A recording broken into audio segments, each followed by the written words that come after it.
최근 학교폭력 사실을 폭로한 피해자가 2차 가해로 인한 고통을 호소하면서 스스로 목숨을 끊는 안타까운 일이 있었습니다. 공개적으로 모습을 드러내고 법과 제도를 바꿔보려고 했지만 오히려 인신공격에 시달렸다고 하는데요.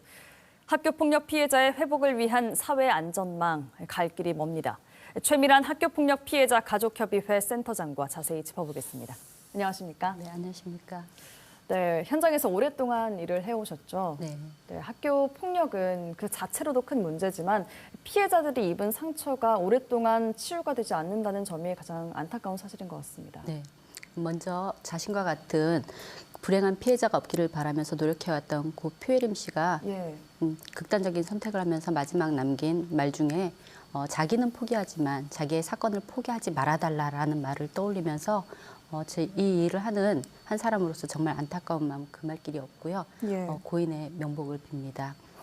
학교 폭력으로 받은 마음의 상처는 치유 회복되지 않으면 그것이 트라우마로 남게 되고요.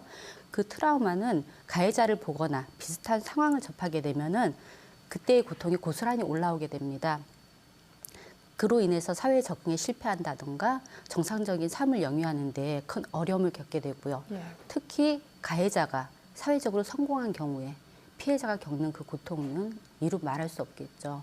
나쁜 일을 한 사람은 저렇게 잘 살고 있는데 피해 고통에서 계속 빠져나오지 못하고 힘들어하는 자신의 모습과 상반되기 때문입니다. 네, 맞습니다. 이렇게 표혜림 씨처럼 이렇게 학교 폭력 피해자가 가해자의 엄벌을 촉구를 하기 위해서 자신의 신상을 공개하면서까지 학교 폭력을 폭로하는 경우가 좀 있는데요. 그럼에도 가해자의 처벌이 제대로 이루어지지 않고 있는 것 같습니다. 네, 이게 법적인 부분에서 문제가 있다라고 보는 부분인데요. 학교 폭력은 조사 단계에서 확실한 증거가 없는 경우에는 당사자들이 진술에 의존할 수밖에 없는 상황입니다. 그런데 지금 현재 선생님들이 서로의 주장을 확인하는 과정에서 아동학대로 오히려 신고를 당하는 경우가 발생을 하고 있고 이로 인해서 실체적인 진실을 확보하는 것이 상당히 어려운 부분이 있습니다. 또 심의위원회 심의 과정에서 피해자, 가해자 순서대로 이렇게 진행이 되고 있는데 함께 확인할 수 있는 기회가 사실 없기 때문에 뒤에 들어오는 가해자가 자신의 무죄를 끝까지 주장한다라고 하면은 피해자에게 다시 재확인할 수 있는 시스템이 되어 있지 않다라는 것이 문제이고요. 또 이제 각 교육지원청에서는 여러 개의 소위원회를 두고 심의를 진행하고 있는데요. 형법이나 그 판례처럼 일정한 그 행위에 대한 가이드라인이 없다라는 거죠. 그러다 보니까 각 비슷한 사안에 대해서도 각 소위마다 상이한 판결을 내리는 경우가 있어서 이에 대해서 불만을 표하는 피해자들도 많이 있고요. 이에 이제 부산교육청에서는 지금 이제 심의위원을 대상으로 다양한 사례에 대해서 조치 결정이 내려진 기준에 대한 그 연수를 진행을 하고 있는데 그 효과를 기대해 보고 있습니다. 네, 결국 법 제도의 한계인 거네요. 네, 그렇죠.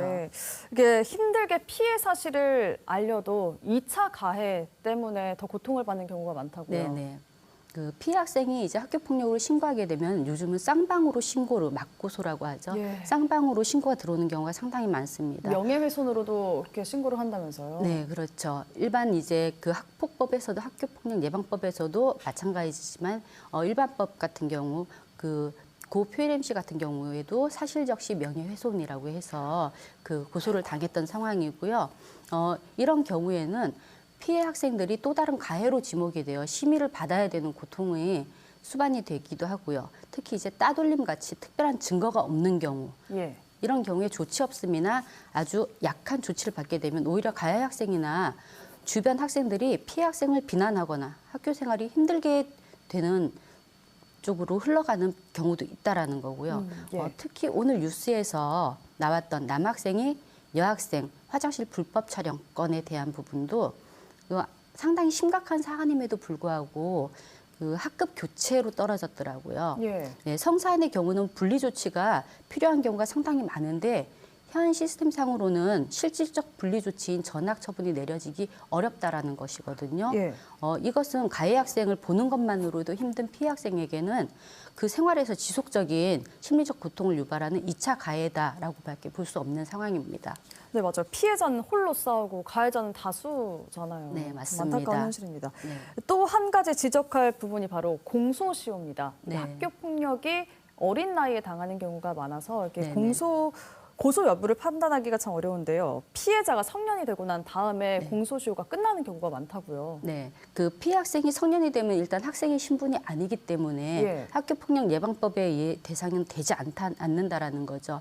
그렇기 때문에 성년이 된 뒤에는 경찰에 신고하고 형법에 적용을 받아야 되는데 그럼 형법의 공소시효를 적용을 받게 되는 것입니다. 그런데 이게 성년이 된 뒤에 신고했을 때 우선 그 학교 폭력 당시의 증거들이 잘 보존이 되어 있는지가 사실상 가장 큰 문제이고요. 관련인들의 기억도 오형 가능성이 있기 때문에 그것이 법적 효력을 가지기는 상당히 어려운 경우입니다. 예. 고 표혜림 씨의 경우에도 증거 불충분으로 가해자 처벌을 하지 못하였고요. 이를 본다면 공소시효를 특정하여 연장한다고 하더라도 그 실효성이 낮을 수밖에 없기 때문에 피해자를 치유할 수 있는 다른 방법도 모색해 볼 필요가 있다고 생각을 합니다. 네, 그래서 가해자 처벌과 반드시 필요한 것이 바로 피해자 회복 지원이 아닐까 싶습니다. 이게 피해자가 상처를 극복하고 또 정상 생활을 하기 위해서는 어떤 조치가 필요할까요? 네, 그 학교 폭력 미투가 이제 사회적인 문제가 되었지 않습니까? 피해자들이 피해 당시에 치유 회복이 되지 않았기 때문에 이런 현상들이 지금 벌어지고 있는 것이고요. 피해 학생들의 손상한 마음을 치유하기 위해서는 전문적인 회복 프로그램, 심리 상담, 치료 등이 진행되어야 하고요. 사회적 관계를 향상시키기 위해서 집단 상담, 집단 활동, 멘토링 등으로 적응력 향상 교육이 꼭 필요하다고 생각을 합니다. 이러한 모든 프로그램들은 현재 여러 기관에서 지원을 하고 있고요. 저희 기관에서도 모두 무료로 지원을 하고 있습니다. 네, 그 피해자를 지켜보는 가족들도 참 힘들 것 같은데요. 가족들이 해야 하는 일이 따로 있을까요? 네, 이제 일단 피해 학생들은 자존감이나 적응력이 현저하게 떨어지게 됩니다. 함께 하는 이 가족들 또한 이 영향을 받을 수밖에 없고요. 그래서 이 가족들이 함께 우울증을 경험하는 경우도 상당히 많이 보고 있습니다. 근데 이제 일단 학교 폭력이 발생을 하면은 어떤 부모님들은 그냥 본인이 스스로 용서를 해주시는 경우도 있어요. 가해 학생들을. 그런데 이게 당사자는 자녀이거든요. 예. 그래서 자녀의 의사가 반영되지 않은 보호자의 일방적인 용서는 절대 해서는 안 된다라는 것. 이것은 자녀가 가족으로부터 또 다른 피해를 경험하게 되는 중요한 일이 될 수도 있다라는 거고요. 피해 학생이 이렇게 학교 폭력으로 힘들어하면은 자녀의 잘못을 따지시기보다는 일단 자녀가 어떤 피해를 입었는지 그 피해에 대해서 충분히 공감을 해주시고 가족으로서 믿고 지원할 수 있는 방안을 마련해 주시는 것이 가장 좋겠습니다. 네, 그 피해자, 피해 아동의 이야기를 더 귀 기울이는 것이 가족으로서 해야 하는 일이 아닐까 싶습니다. 그렇죠. 가족은 나의 울타리다라는 것을 학생이 충분히 인지를 하고 모든 것을 의지할 수 있어야 되는데 가정 안에서 그것이 기본적으로 이루어지지 않으면은 피해 학생은 극복하는 데 훨씬 어려움을 겪게 됩니다. 네, 그래도 무엇보다 가장 중요한 것이 바로 학교 폭력 예방이 아닐까 싶은데요. 네, 맞습니다. 그 가장 중요한 것은 일단 신고다고 얘기를 하고요. 가해 학생들이 가장 두려워하는 게 신고다라는 신고요. 통계 조사가 네. 있습니다. 피해자는 물론이고 목격하거나 들은 사람은 최초 학교 폭력 발생 당시에 즉각적으로 신고를 해야지만 피해를 최소화할 수 있고요. 심각한 관계 갈등으로 번지지 않을 수 있다라는 겁니다. 학교나 가정에서 또 학교 폭력의 징후를 잘 숙지를 하고 그러한 징후가 보이면 반드시 의심을 해보아야 하고요. 학교에서는 지금 학부모를 대상으로 예방교육을 실시하고 있긴 합니다. 하지만 생업에 바쁘신 분들이 참석을 하지 않는 경우가 많고요.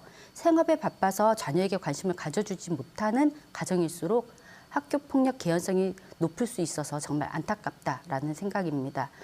그런 점을 감안한다라면은 제 이런 언론에서 그 학교 폭력의 징후 등을 연중 캠페인 형식으로 좀 내보내는 것도 깊이 고려해 주시기를 부탁드리고요.